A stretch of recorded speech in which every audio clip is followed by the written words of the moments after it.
Week 1 showed that anything can happen this season.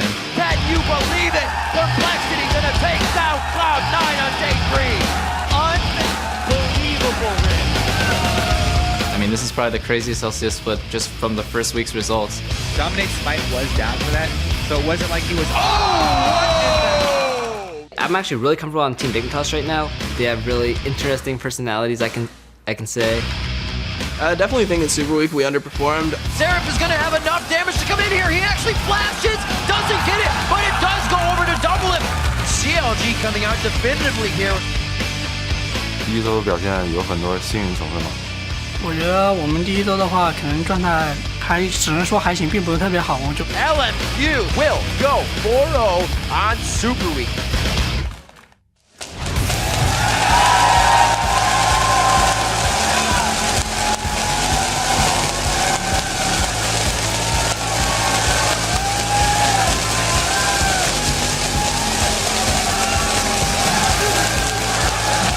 Welcome, ladies and gentlemen, to Week 2 of the North American League Championship Series. We're bringing you 8 more big matches as a part of our summer split action.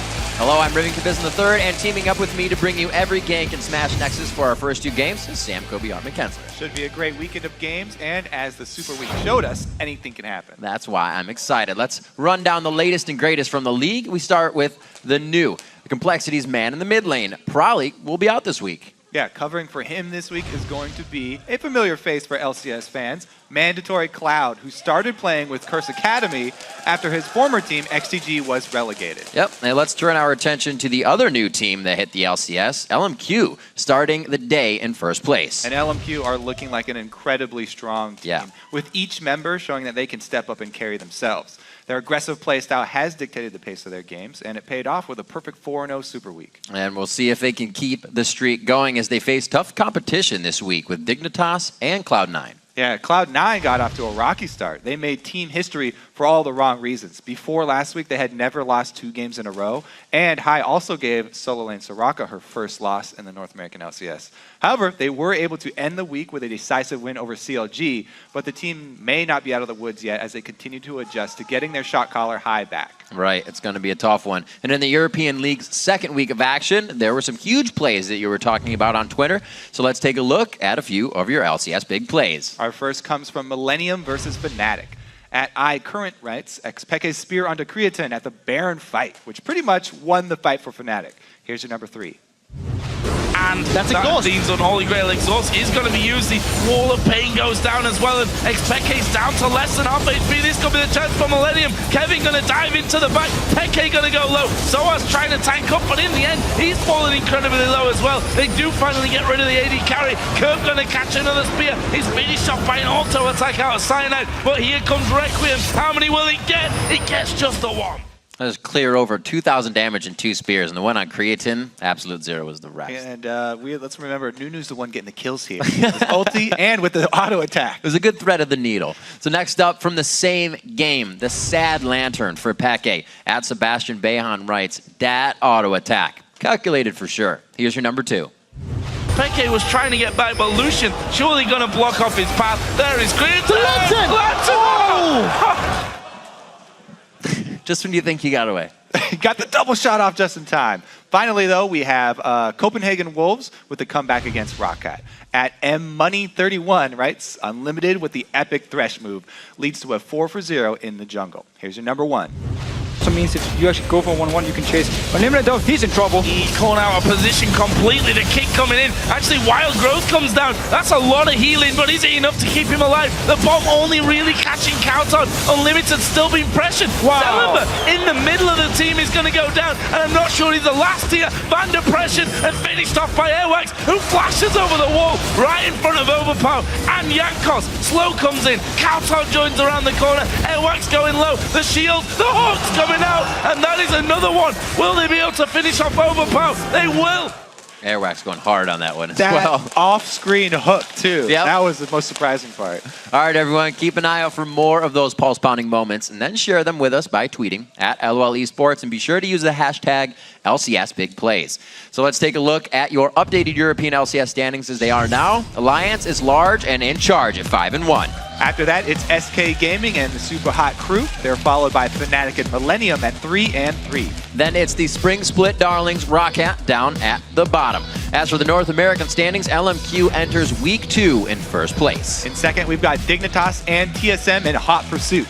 Then Cloud9 and Counter Logic Gaming are holding fourth at 2-2. And in sixth, it's Complexity and Curse, each having one win to themselves. Then in last, it's Evil Geniuses trying to get in a little more in touch with the evil and a little more of the genius. Kicking off the action in North America this week, we've got the age-old rivalry, Counter Logic Gaming versus Team Solo Mid. Then Complexity face off against the Evil Geniuses, followed by a battle for first place between LMQ and Dignitas, and we'll conclude our LCS day with Cloud9 versus Curse. That we will, and keep that browser where it's at for the North American Challenger Series, where we will be bringing you a best-of-3 quarterfinal series. It's XDG versus Nien and Frank Fang Gaming. Before the action gets underway, head over to lolesports.com as always and vote for who you think will be taking each of today's games. Simply click on Schedule Week 2 and give a thumbs up to the teams you think will triumph. Then brush up on your LCS knowledge by checking out our player interviews, stats, and box scores, as well as VODs of all our games from their split.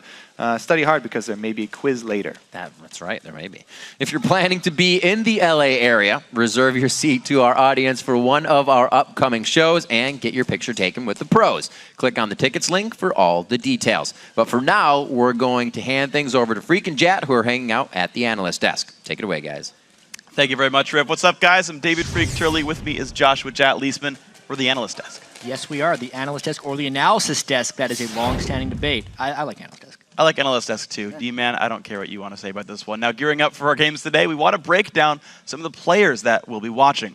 Up versus Counter Logic Gaming's new man in the top lane, Seraph. Yeah, there was a lot of hype surrounding the first Korean player to join the NALCS last week, but in his first week of play, he didn't have the effect a lot of fans hoped that he would. He has to step up and perform better individually for CLG to succeed. And we go from CLG's top lane to Evil Geniuses with Inox. He's been performing very well in his solo lanes, but in his first week of games, we haven't seen him contributing to his overall team's success. If EG wants to, continue to win, last split, Inox often carried, but really no man's an island, so we got to see if he can step up his coordination with the team and pull them out of that 0-4. Yeah, EG's got a good chance of winning today, and so does Cloud9. We're watching High as well. Since his return to active duty, Cloud9 have looked uncharacteristically indecisive and cautious, but the team's now had another week to practice, and maybe they've gotten some of their groove back. Hopefully they can. Next up, though, in the mid lane is going to be Dignitas' Shifter. He's had a couple of big games and, of course, did score the first pentakill of the split. But in his games, he's been falling behind in lane. He's actually got the lowest CS at 10 for all mid laners. And today, he faces off against the league's top farmer in Xiao Wei Xiao. Dig's success may just depend on Shifter actually winning his lane. Yeah, that's going to be a trick one. And finally, it's Wild Turtle. In his first week of the summer split, he lived up to his name in a sense that he was very unpredictable and continued to get caught unnecessarily with bad positioning in team fights. Turtle has to play better. He cannot rely on Glebe to bail him out again and again if TSM wants success. Yeah, we're going to see them play in about 20 minutes, see if they can take down CLG. But switching gears, we want to actually hear what you guys have to say with our Twitter question today. Today we're asking, what's your favorite rivalry in the North American LCS and why? Yeah, send your carefully worded responses to @LOLesports and use the hashtag LCS so that we can find it in the nebulous space we call the internet. We will be reading our favorite answers later in the broadcast. All right, so on Thursday, our friends on the LCS preview show peeled back the curtain on the in-game discussions of LCS teams to reveal the secret truth. They're just like you and me. Let's eavesdrop on this week's edition of the LCS preview show's All Chat. You know, that's the theme of the last Pink Floyd album, the Division Bell, that communication solves everything. I'm coming over. Okay, I'm on Lulu. I'm ulting. I'm gonna ult them. Shyvana. No flash. Go. Yasuo! Okay, back forward. Yasuo! Full life. Nice! Keep going, MTP. Yeah, we get them all. I get a server. Great job. Listen. Good job. You say it? Clear call. Clear calls. Clear good calls. plans. Good plans. Yeah. Okay. All right, we won. All right, we're good. We won, man. We won. Back up. Here's my turn. Oh my god, we're so good at this game. Come here. I'm coming for smite. Kevin, 6-0. Stop. Fuck. Nice. Would you believe that? I said I was coming for smite, dude. Fuck. I don't give a fuck. Holy Oh shit. my. So bad. You saw the ult like 15 years before. Don't kill him, man. My points. Don't. My points. Fantasy points, dude. Don't. I can't catch him. Don't. Fantasy points. I can't. Yes. No. There we go. Give the penta. Give me No, your fantasy stats. Wait, get it. That dude is a beast on Thresh. Yesterday, all my troubles seem so far away. But now I need something place to stay. Pretty sure my singing's worse. Yeah, I don't know. We'll have to see that tomorrow.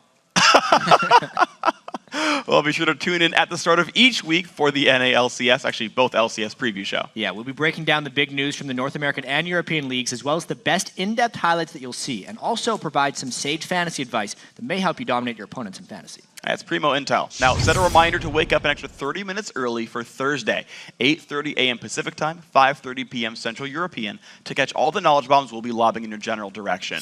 Now, we've got to take a quick stretch before we dive into our lineup of games, starting with Counterlogic Gaming versus Team Solo Mid. The action gets underway in 3.5 minutes.